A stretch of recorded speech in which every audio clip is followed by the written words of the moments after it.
都给我滚开！大王，你怎么样了？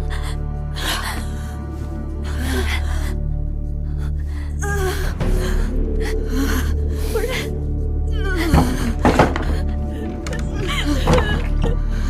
夫人，找着人了吗？找着人了吗？你哭什么呀？魁姑姑呢？急死了！太保姑姑不肯通报王后传太医，还把魁姑姑给捆了。魁姑姑说太保姑姑是恶人，诚心要害死夫人。那有没有太医啊？没有太医了，没有人能救夫人。那怎么办？夫人，你先吃吃。快去永祥，去永祥找女医治。女医治，夫人，夫人，女医治，救命啊！米八子出事了！女医治，救命啊！女医治，救命啊！出事了，快！八子怎么样了？她晕过去了，去看看。药香，你们在后宫各处留意查找，看那个矮姑姑到底藏哪儿去了。是。去。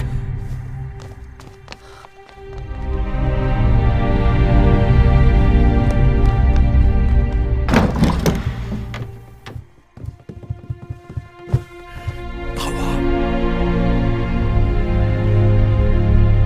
什么事？蜜月早产，腹痛不止，恐有生命之忧。照料他的女医也突然失踪，宫中恐怕是出事了。给寡人更衣。大王，快，寡人回宫去。是。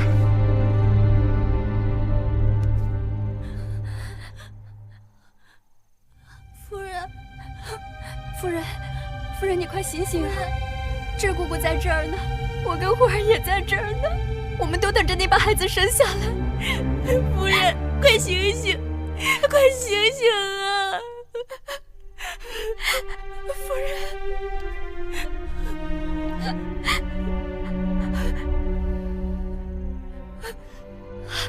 夫人醒了。八子，智姑姑，恐怕这次我熬不过去了。净说胡话！你是少司命庇佑之人，少司命不会轻易放弃你，让你和孩子走的。夫人，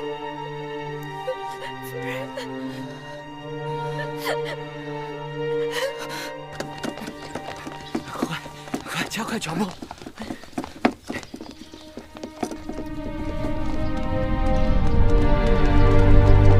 大王，微臣来迟了，请大王恕罪。啰嗦什么？人命关天，还不快进去？是，快！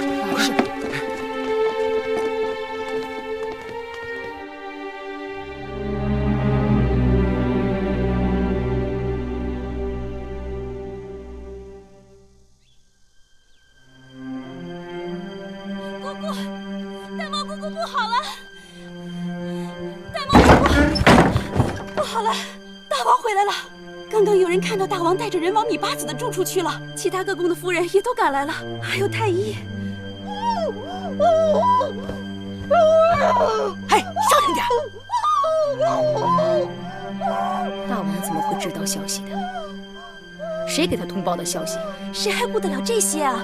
大王回来了，再不叫醒王后，这可是谁都担待不起的大罪了。这事儿跟你们有何关系？跟王后更是没一点关联。我现在就去慢慢的叫醒王后，告诉她，米八子早产，大王回宫了。有什么事，你们全都推到我身上。像那芈月命再大，也逃不过今天这一劫去了。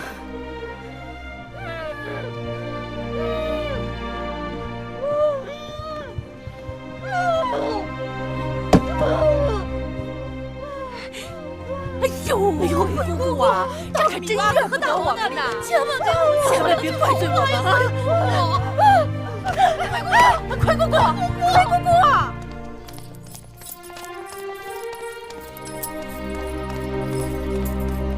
王后，大王，王后姗姗来迟，这一夜睡得可好？臣妾昨夜服了安神药，竟不知宫中出了大事。王后服了何等安神药？满宫人都被叫醒，唯有王后昏睡不醒。禀告大王，王后确是今日一早才知此事。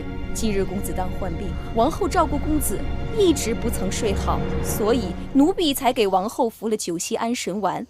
奴婢揣度着，从阵痛到孩儿落地，总不至于立时3刻的，所以就没敢叫醒王后。是奴婢有罪，望大王不要责怪王后才是。芈月腹痛早产，指派给芈月的女医也失踪了。就算王后昏睡不醒，满宫人也都昏睡不醒吗？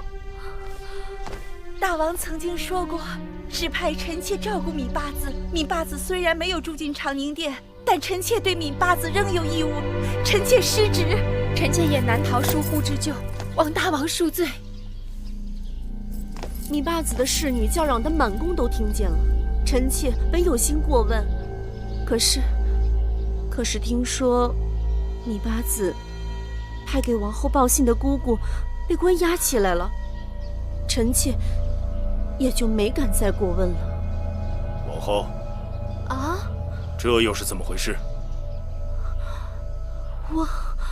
那魁姑出言不逊，吵闹纠缠，奴婢怕她惊醒了王后，所以就私自做主，暂时叫人绑了她。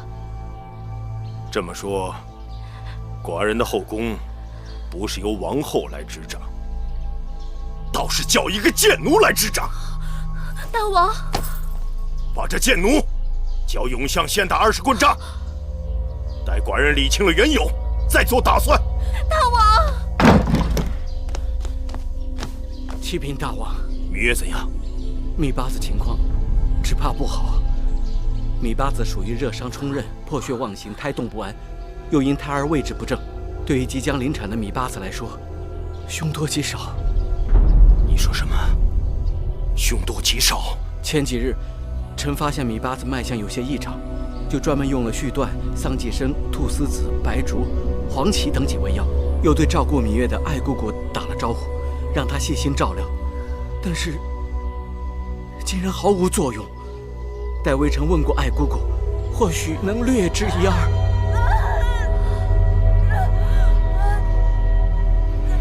那爱姑早不知去向。你这个太医令是宫中的木头摆设。我跟你说，今日芈月没事也就罢了，若有差池，寡人便焚了你这个不中用的木头摆设。是，微臣已让女医治继续烧艾用针，不知是否能将胎位稍稍调整过来。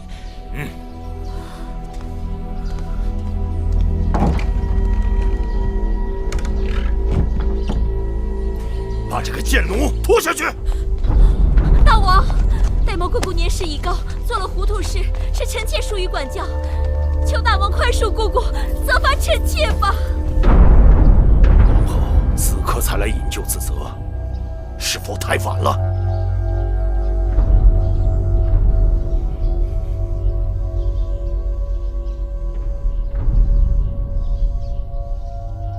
昨夜芈月生不如死，却无人照应，如今却齐齐地挤在这里凑热闹。除王后外，其他人给寡人都滚回宫去。是大王。大王。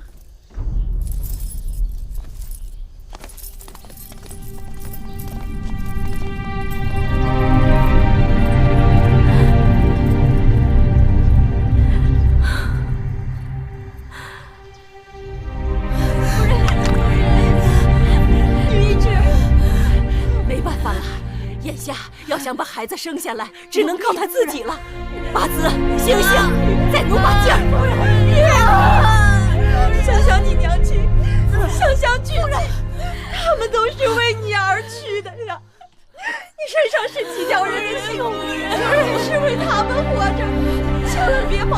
千万别松手啊，月儿！坚持住啊，娘亲，用力啊！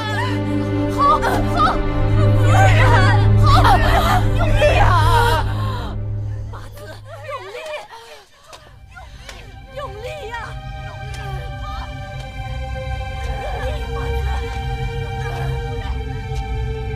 用力，大王，大王，怎么样？孩子胎位不正，臣用尽毕生所学，保一人性命还是可能的。请示大王，是保孩子，还是保母亲？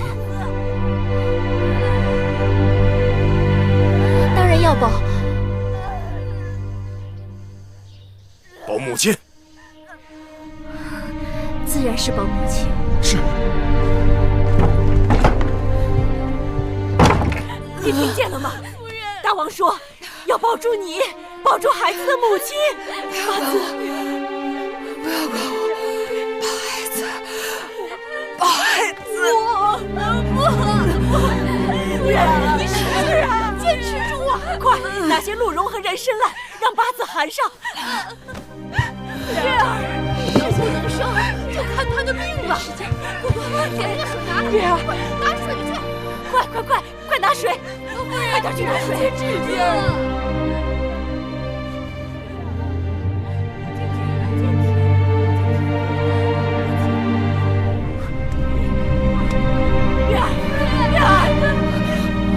用力呀！我可不行，不行，月儿，使劲啊！用力呀，月儿！夫人，坚持住，使劲啊！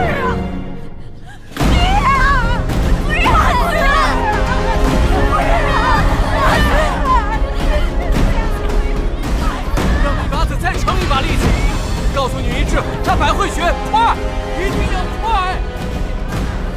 哎，大王，你万万不可，万万不可！你是金贵之躯，入产房将有血光之灾的。事到如今，寡人管不了那么多了。大王，太晚就来不及了！大王，不能去啊！滚开！大王，给我滚开！全都给我滚开！大王，滚开！大王，大义大会，你就是不顾着您自己，你也得顾着秦国的国运呐！大王，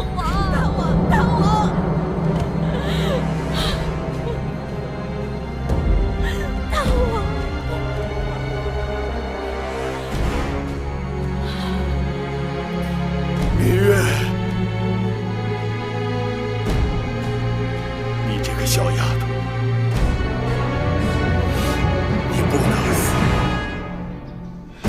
你给我听着，你要给寡人活下去！寡人还要你去承明殿，为寡人整理书简。寡人还要你陪寡人看着大秦一统天下。你听到了没有？你听到了没有？你听到了没有？醒了，月儿，醒了！八子，使劲儿！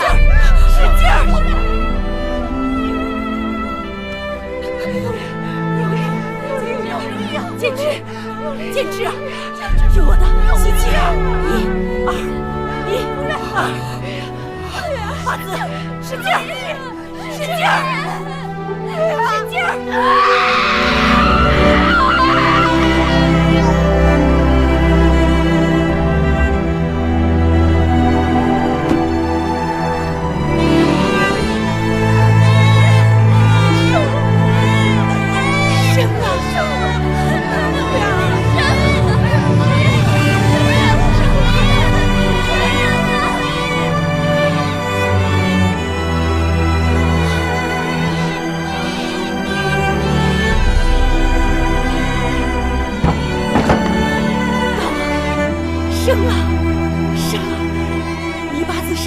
公子，母子均安。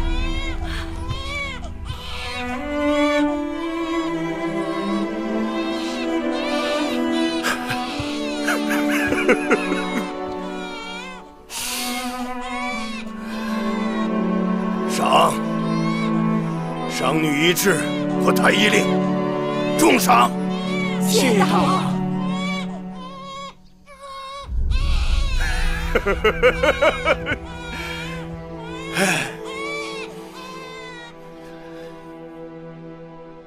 每日八子服用的药汤，那药渣必定是要留下来的，这是太医院的规矩，以防万一有什么差池也好核对。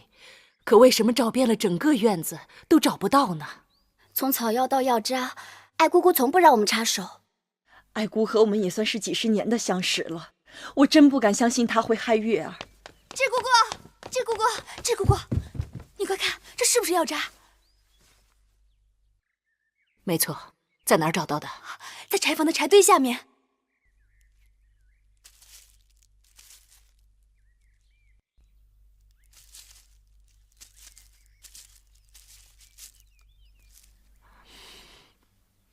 不好，我得马上去见太医令。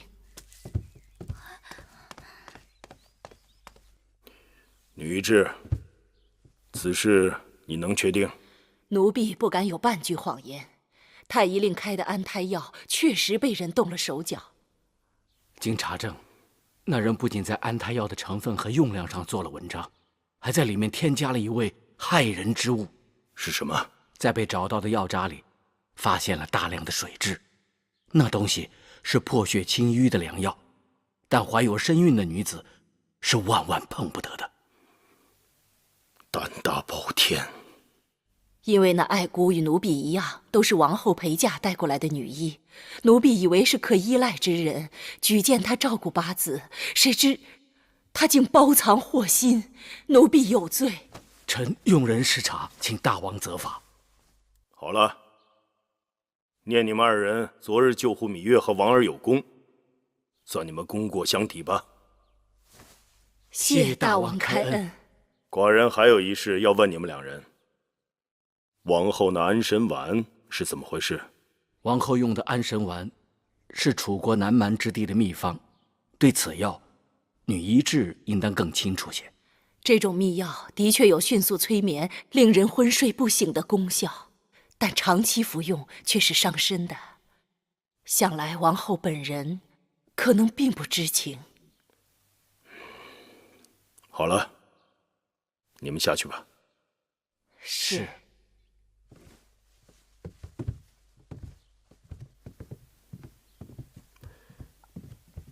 你以为如何？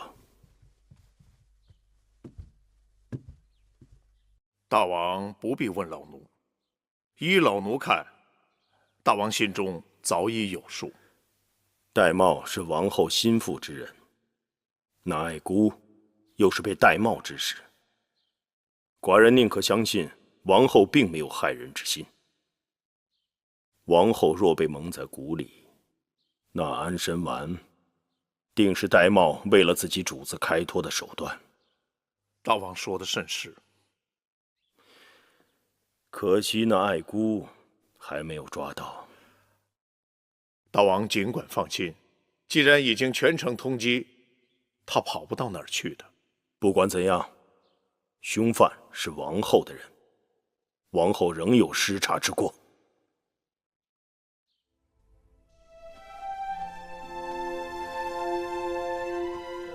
都2天2夜了，就这么昏睡不醒，可怎么是好啊？太医说了，夫人生产时太辛苦，力气已经用光了。小公子和夫人能活下来，全凭运气。可怜的月儿，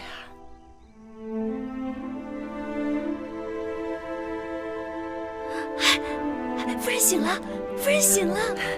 月儿，月儿。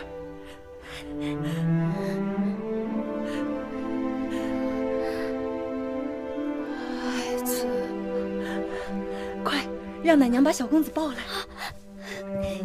月儿，你总算醒了，你都睡了2天2夜了，吓死我了。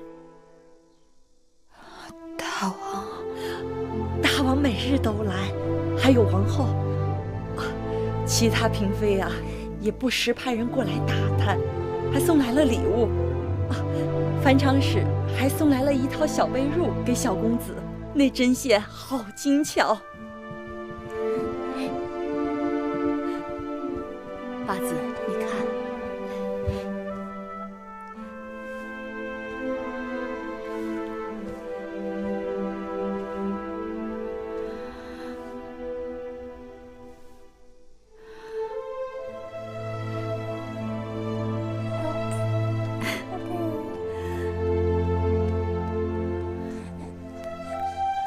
是男孩。是啊，男孩。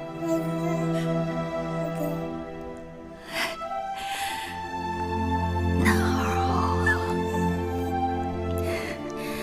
男孩真好。男孩以后就不用做印了，可以自己征军功，领封地，自由自在的活着，不用像你娘亲和你外祖母一样。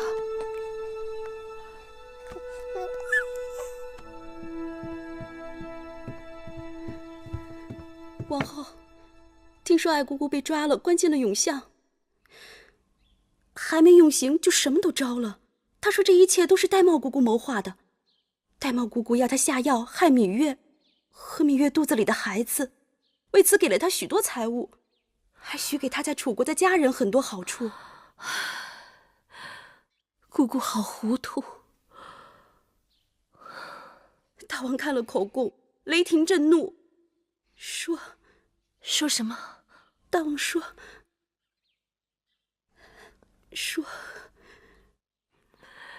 你说吧，我受得住。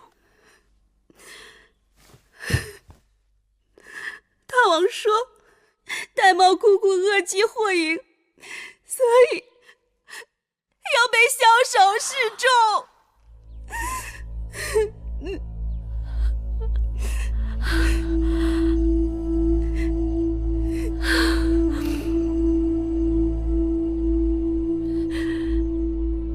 你是说，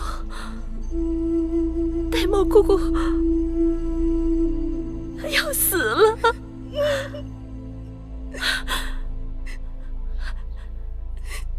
她的头要被挂在宫墙上。是。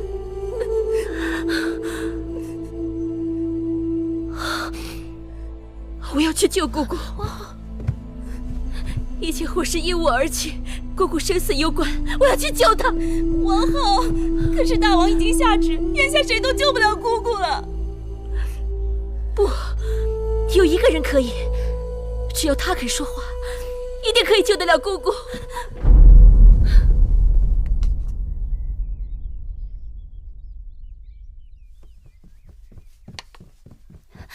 八子，王后来了。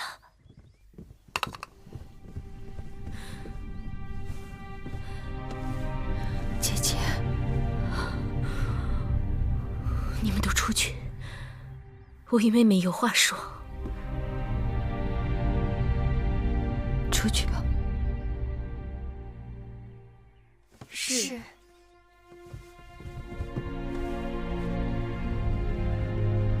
姐姐，坐下说话。妹妹，姐姐，你这是做什么？玳瑁姑姑以身试法，的确该罚该杀，但她自幼照料姐姐，与姐姐情同母女，姐姐不忍看她身首异处。只要妹妹求大王开恩，留玳瑁姑姑一条性命，妹妹要什么姐姐都答应你。姐姐起来说话。不，除非妹妹答应替玳瑁姑姑向大王求情。姐姐糊涂。姐姐待月儿恩重如山，妹妹从小受姐姐庇护恩惠，若有所求，月儿无不答应。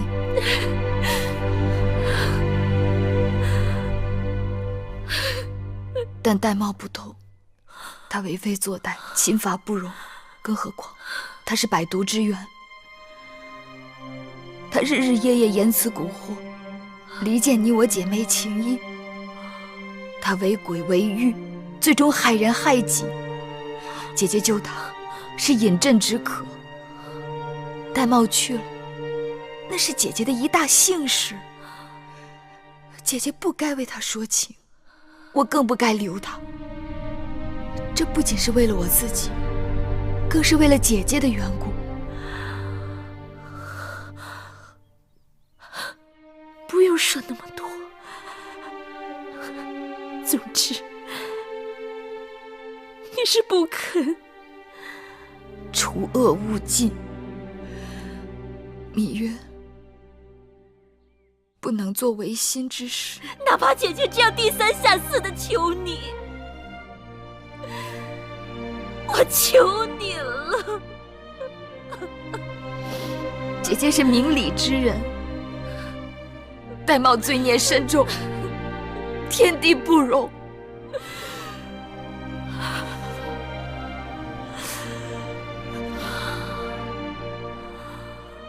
姐姐，我明白你的意思了。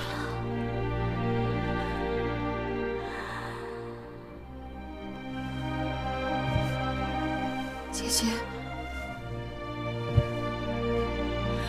姐姐，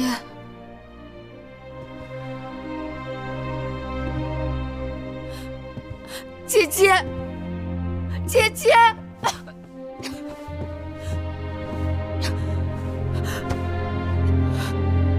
姐姐，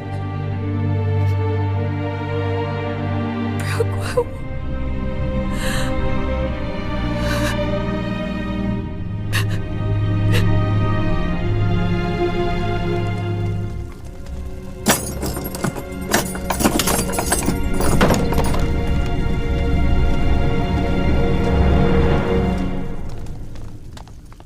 王后这边。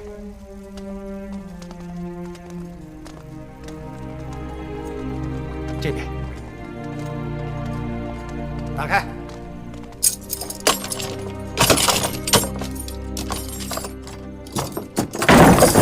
就是这件。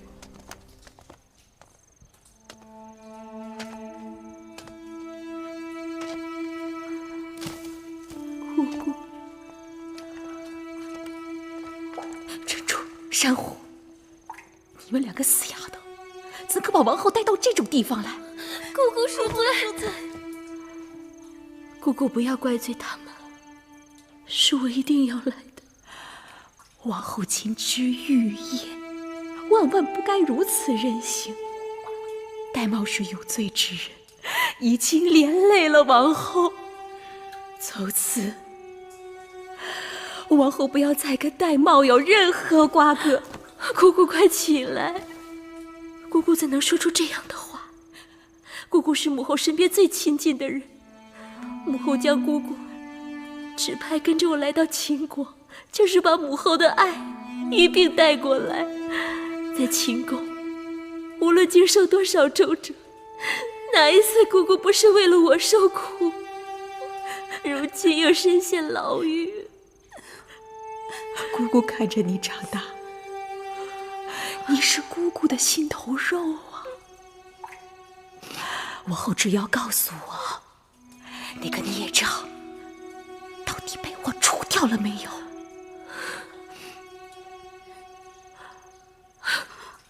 姑姑不要说了，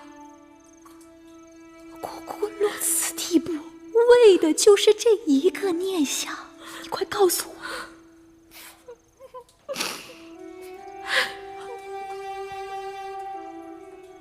还是没有？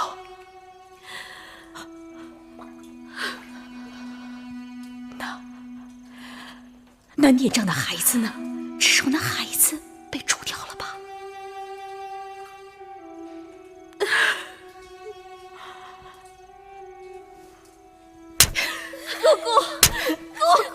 姑姑，这点事情都办不好，如何对得起威后的嘱托？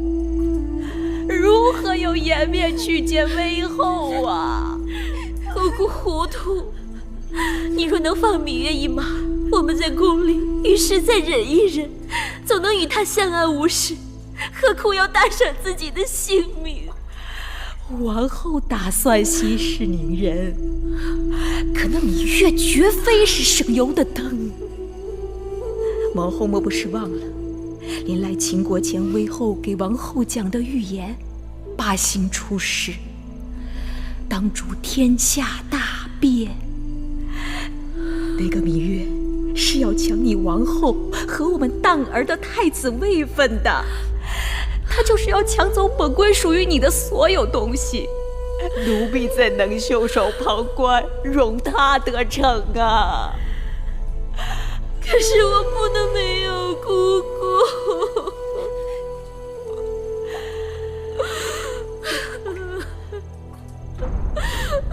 王后自小宅心仁厚，姑姑给你做什么都值得的。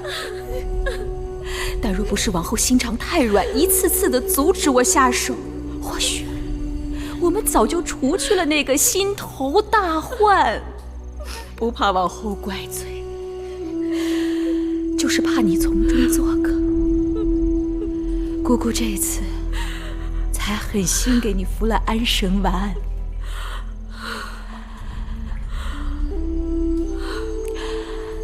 姑姑去了，去给魏后请罪，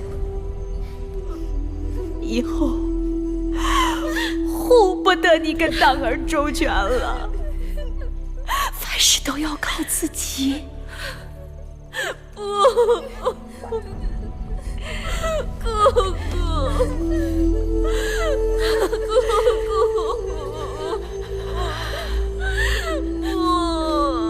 王后不哭，姑姑没有欺人。上路前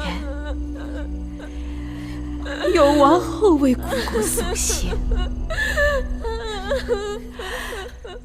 姑姑走得踏实。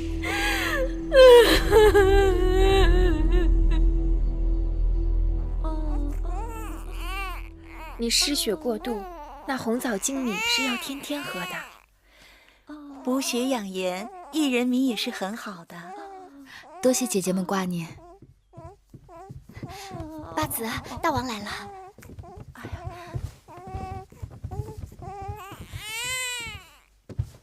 臣妾不能起身，望大王恕罪。坐着别动，身子得慢慢养，但脸色看着却比昨天好许多了。多谢大王体谅。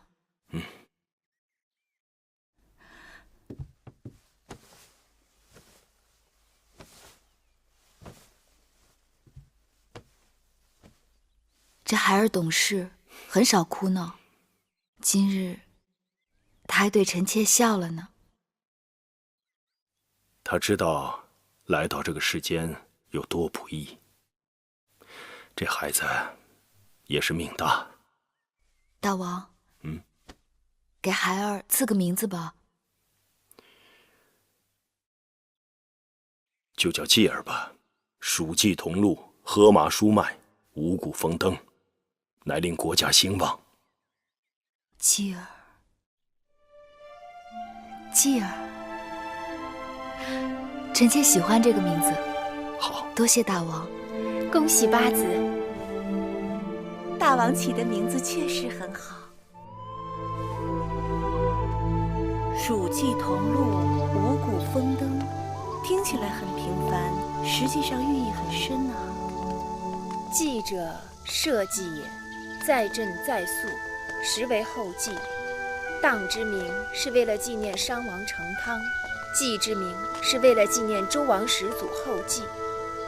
大王起名字从来都是深思熟虑，看来大王对这两个儿子都寄予了厚望啊。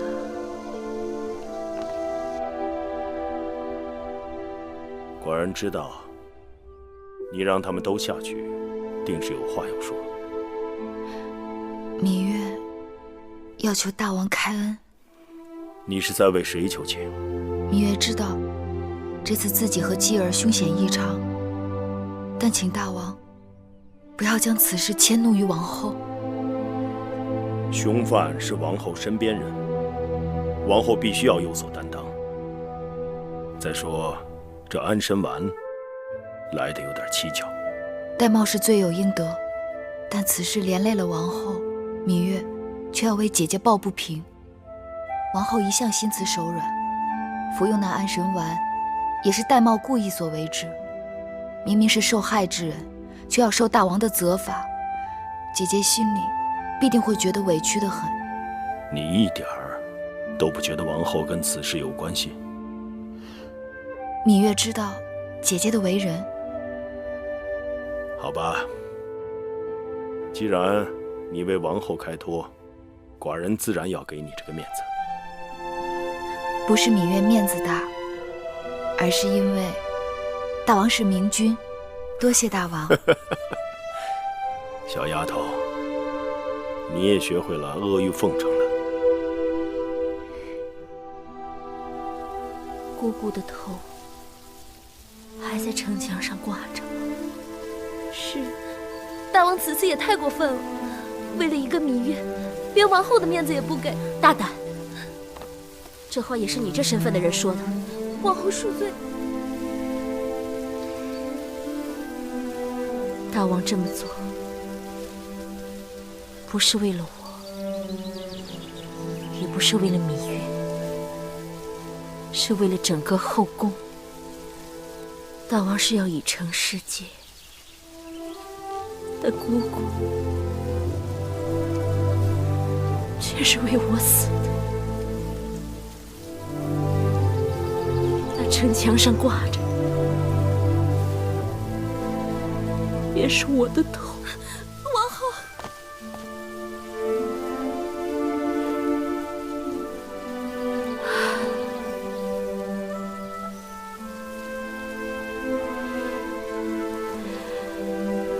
你们都起来吧。是。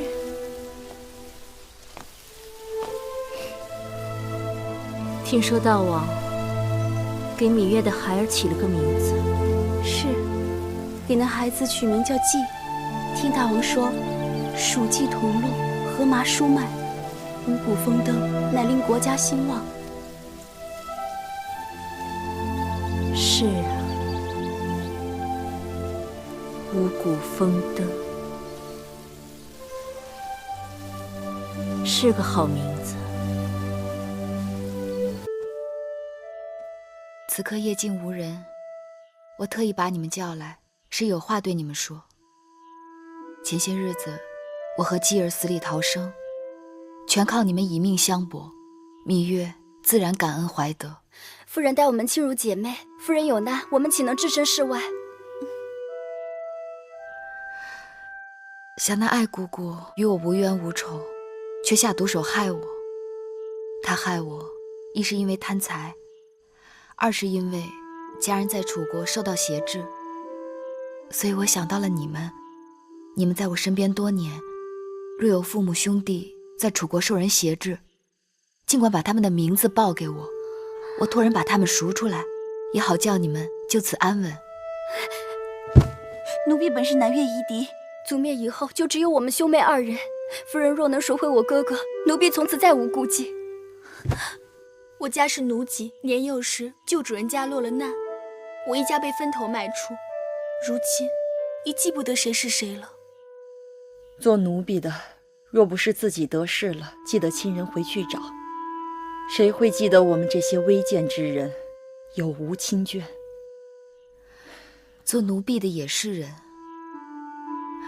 过2年，我会分别给你们个妥帖的去处，是托籍出宫成家立室，还是留在宫里，全由你们自己选。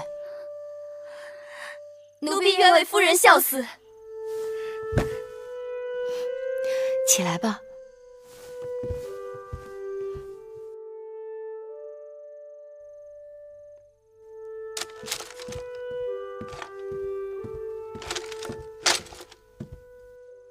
大王，王后来了。让她进来吧。是。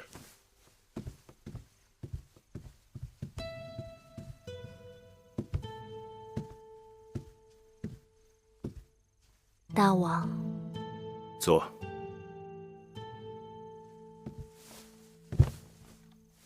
王后很久没有来承明殿了。臣妾知晓大王政务繁忙，不敢前来打扰。只是这2日阴雨，暑热里的潮气是最伤人的。臣妾特地熬了薏米百合红豆汤，给大王送来。大王，不妨尝一尝。好。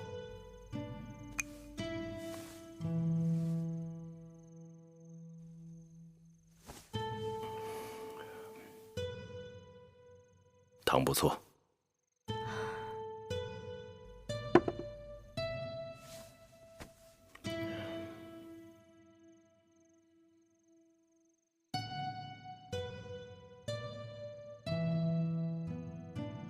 王后还有什么事吗？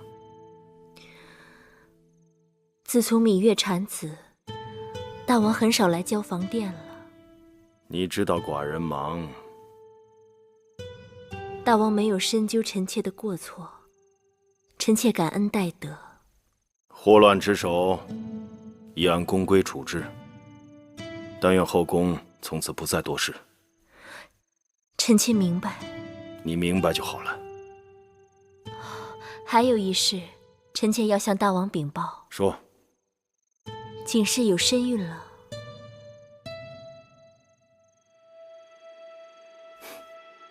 好。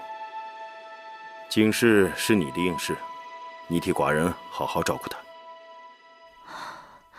那是臣妾分内之事。只是芈月为大王产下公子，按照宫中常例，大王是不是该尽一下她的位分？芈月这个孩子来的实在不容易，给她提位分也是应当的。不过，如今宫中位分比芈月高的，一个是魏夫人，她在先王后时就代掌公务，所以自然无话可说。另一个就是唐夫人，也是寡人为太子时就在身边服侍的老人，名正言顺。再有的就是魏良人，他是周天子做媒的宗室陪嫁之应，也是应有之分。其余的无论有无儿女，位分都在芈月之下。此事暂且缓缓吧，免得后宫非议，说寡人过于偏宠他。大王想得周全，那就先缓缓吧。臣妾想，等那景氏生产后，让她与景氏一同提位分，这样他人也不好说什么了。就照王后说的办吧。是。上次来逛园子的时候，吉儿还在我腹中，转眼吉儿已经满2个月了，都不知道这春天是怎么过去的。可不是，上回来满园子的杏花将开未开，这会儿再看，杏儿都快熟了。2个月的光景，吉儿已经会认人了。昨日我只问了一句娘亲在哪儿，他竟会用眼睛来找我。小公子长得多俊呀，一日一个模样。只可惜大王好久都没来看望夫人和小公子了。大王近日公务繁忙，公孙衍联合诸国举兵，大秦的兵马也要出征了。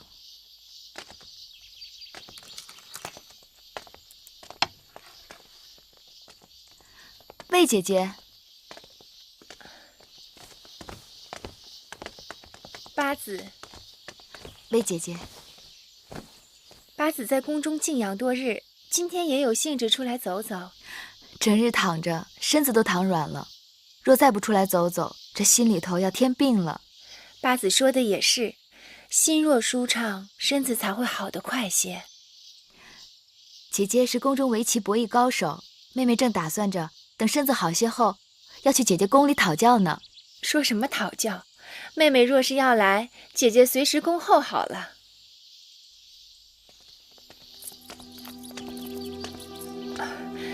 妹妹可别怪罪，姐姐突然想起宫中还有些事情未了，得立时赶回去了，改日再与妹妹闲聊。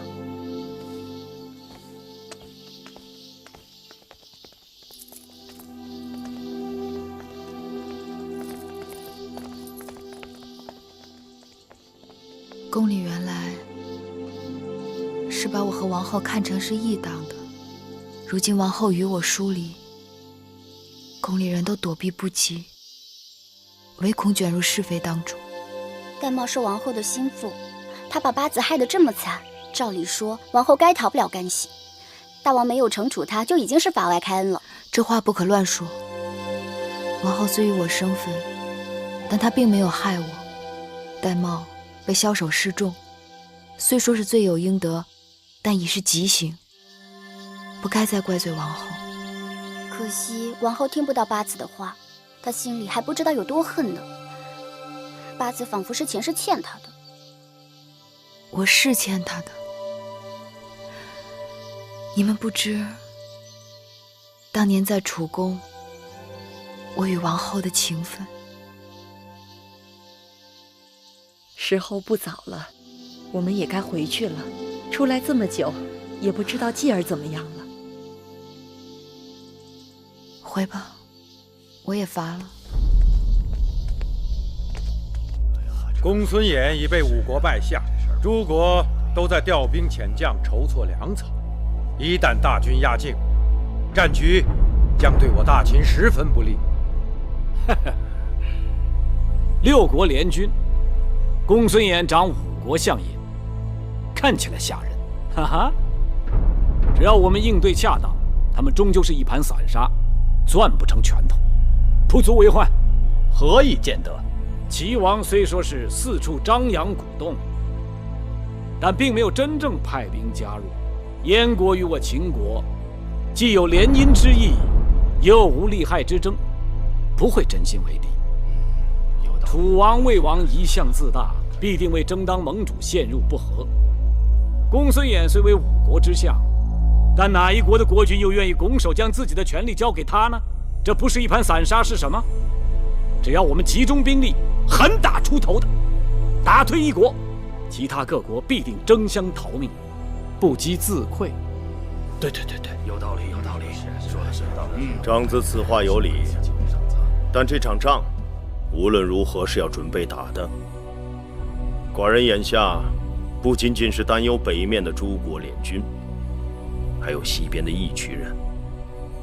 公孙衍和义渠早有来往，以他的谋略，不会不打义渠的主意。大王不妨派人去义渠好生安抚，免得他们心生意念，使我们腹背受敌。据报，义渠王很快就要大婚，寡人正打算派公子华出使祝贺，但想他年轻气盛，还需要一个稳妥之人主事。长子，你与公子华一同去一趟草原，如何？张仪定当不辱使命。好。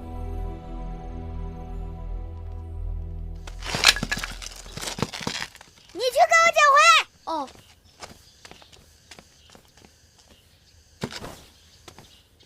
当弟弟，你的球。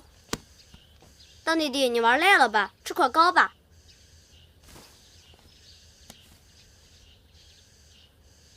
呸！什么破糕，这么难吃，我才不吃呢。当儿，母后，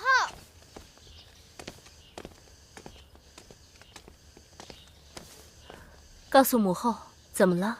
我想吃枣泥糕，不是这个，春哥哥拿一些坏糕来骗我。母后也想吃枣泥糕，可那枣泥糕是戴瑁姑姑做的，但她不在了。母后带我去找她。她走得太快，赶不上了。我就要枣泥糕。公子，外面的园子里有好多会叫的虫子，姑姑带2位公子去捉蛐蛐好吗？我不要蛐蛐，我要大个的。好，那我们就捉个大个的蝈蝈。好，走。走。王后，珊瑚，你会做枣泥糕吗？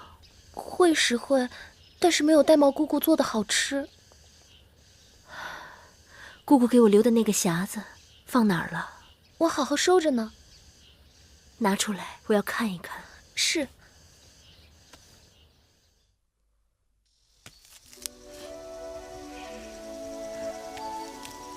这么毒的日头，不让你出来，你偏要出来。我这阵子好多了，能吃也能动了。再说，要不是姑姑提起来，说这园子里的紫苏长得正茂盛，我还想不起来这事儿呢。以你如今的身份，做事情哪容得着你亲自动手？何况生完继儿这才多长时间？人家坐月子也就1个月，你们算算，把我关在宫里多久了？女医志说了，你的身子要经过4季才能调养得过来呢。春夏秋冬要1年？是这话。八子有理了，让姐姐笑话了。姐姐没有笑话妹妹，只是觉得妹妹爽直，竟也不知道心疼自己。芈月自小也惯了，由着性子做事，身上从没有一处不妥的。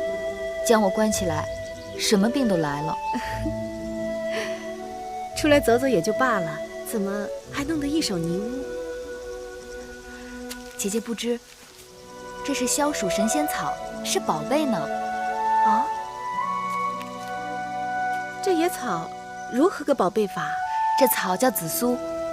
以前在楚宫，每年大暑前后，葵姑姑就会带着我在园子里采集紫苏的嫩叶，或鲜食，或做汤，既可口又开胃。真的啊？这东西竟这么好，那妹妹可是帮了我大忙了啊！妹妹不知，通儿那孩子自幼体弱多病，到了夏日又特别不肯吃东西。这紫苏竟这般好，我也采些回去，照着妹妹的法子做起来。来，你也帮我一起。是。来。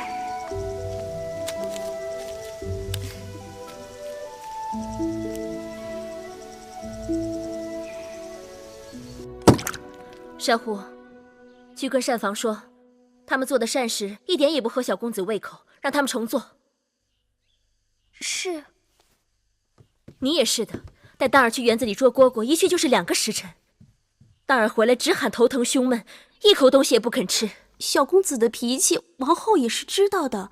奴婢几次喊他回来，他都不听劝。当儿才4岁，他知道什么？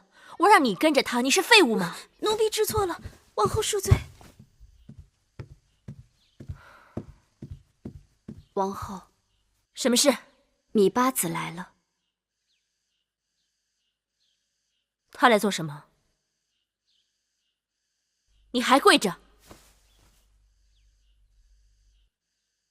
让他进来吧。是。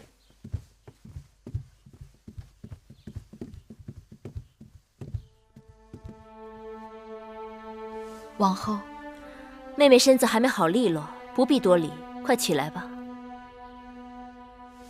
妹妹请坐。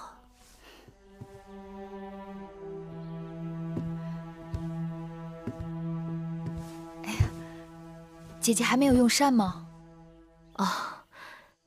这几日天太热，一看到膳食就没有胃口。今日连当儿也不好好吃饭，这不，我在跟身边的人生气。跟他们生气有什么用？宫里头人人都喊热，听永相令说，每日的兵还都不够分呢。再不够分，也不会亏了妹妹的吧？看姐姐说的。我的心思是，得用些别的法子。今日我和葵姑他们在园子里采了不少紫苏叶，让人做了开胃降暑的紫苏汤，冰镇了，还加了些桂花蜜，特意给姐姐送来。就是那种草，有紫色的叶子。当年我和姐姐在楚宫里也采摘过，还记得吗？那也是个盛夏。在这儿。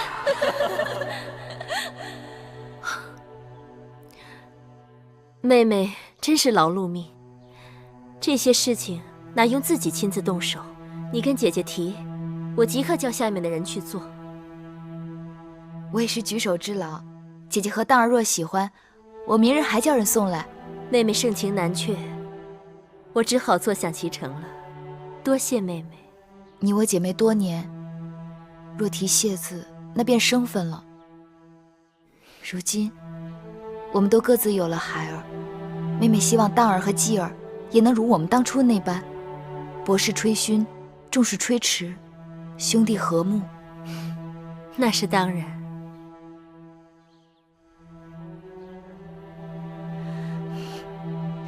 那妹妹，先不打扰姐姐了。慢走。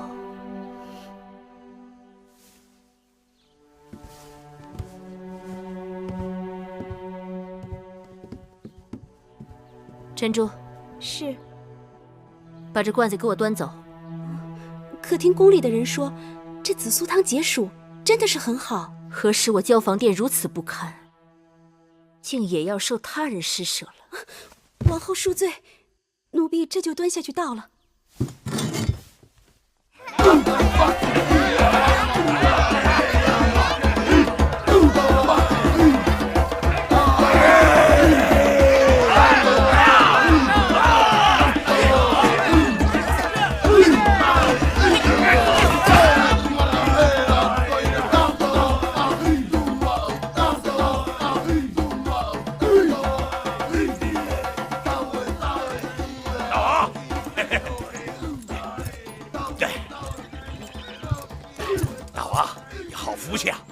东陆公主可是草原上最漂亮的女人了。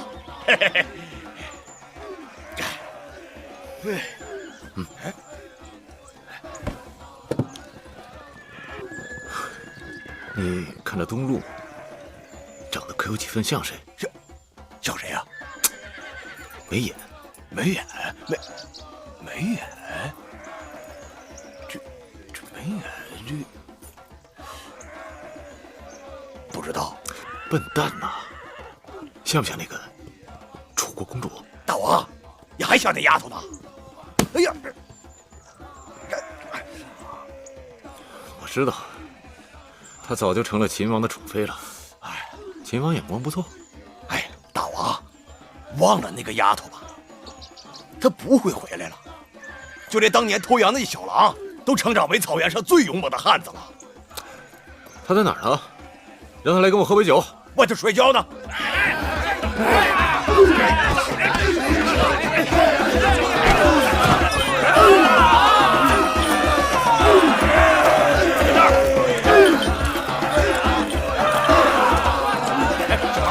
怎么在这儿呢？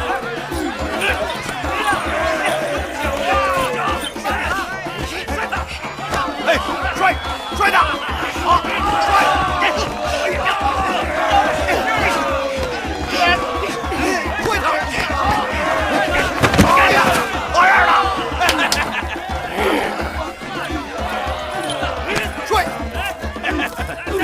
可以，有两下。哎，那些人是干嘛的？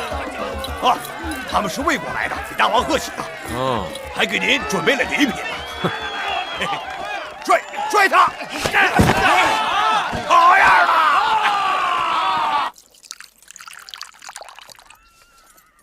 的！干！啊，虎威将军真是好酒量啊！哎，好说好说。义渠人果然都是英雄好汉呐，难怪秦王嬴驷提起你们也要聚3分。这几年我们与秦国相安无事，难道你们魏国希望我们与秦国为敌吗？大王不必担心，我们来义渠就是给大王贺喜的。至于是否联手，那是大王自己的事情。是，你是在跟我打哑谜啊？在下刚才已经把贺喜的礼单呈给大王了，只是有一样重要的礼物还没有写上去。哦，竟有此事？我想大王已经听说了，近日来诸国纷纷调兵遣将，不日将兵临函谷关，大战一触即发。中原无战事，秦兵就像饿狼一样盯着义渠，所以大王当然想与秦国相安无事。可一旦中原战事爆发，秦兵那头饿狼哪还顾得上你们呢？好猎人遇到这种便宜，怎么能不捡呢？义渠与函谷关千里之遥，我们怎么知道是不是该捡便宜的时候？这个简便，大王只需耐心等候，等秦国派人来带着礼物，要与大王交好的时候，就是那头饿狼顾头不顾尾的时候了。大王，秦国来人了，说是给大王贺喜的。怎么样，被在下言中了吧？何人？国相张仪，秦王的长子嬴华。想不到他自己送上门来了。这次绝不能放过他。张仪，他出使的是我义渠国，不是你魏国。今日是本王大婚的日子，来的都是跟本王道喜的，我要以礼相待。如果谁敢动粗的话，别怪我对他不客气。好。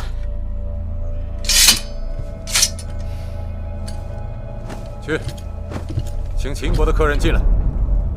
是。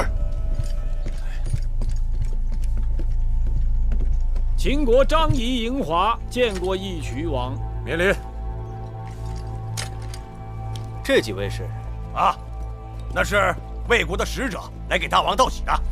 一路之上，喜鹊登之，霞飞满天，大王大喜啊！秦王特派我等备厚礼前来道贺。张国相和公子华千里迢迢来到我义渠，不管送什么，我义渠人都领情。父王命我们送来锦缎1000匹，美女100人，粮食200车，另有金银珠宝首饰等物。这是礼单，请收下。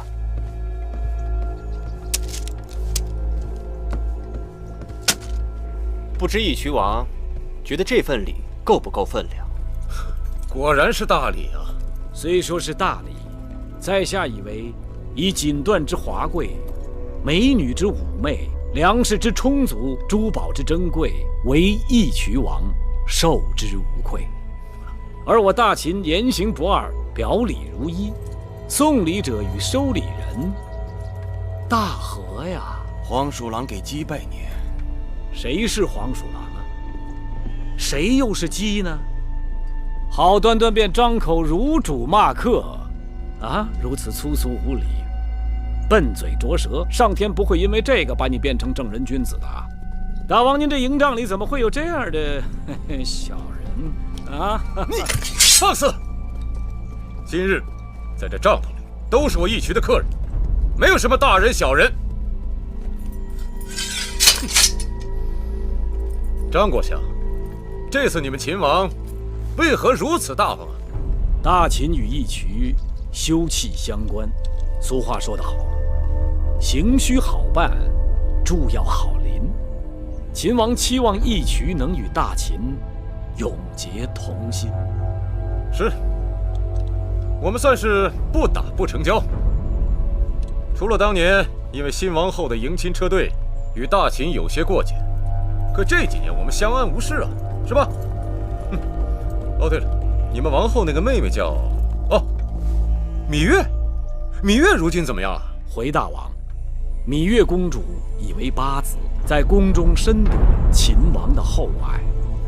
在下这次离开咸阳时，她特意嘱咐我带话给大王，拜谢大王这些年来善待她的义弟小郎。你们秦王果然是擅长调教女人啊！连那个泼辣丫头，如今也变得懂礼了。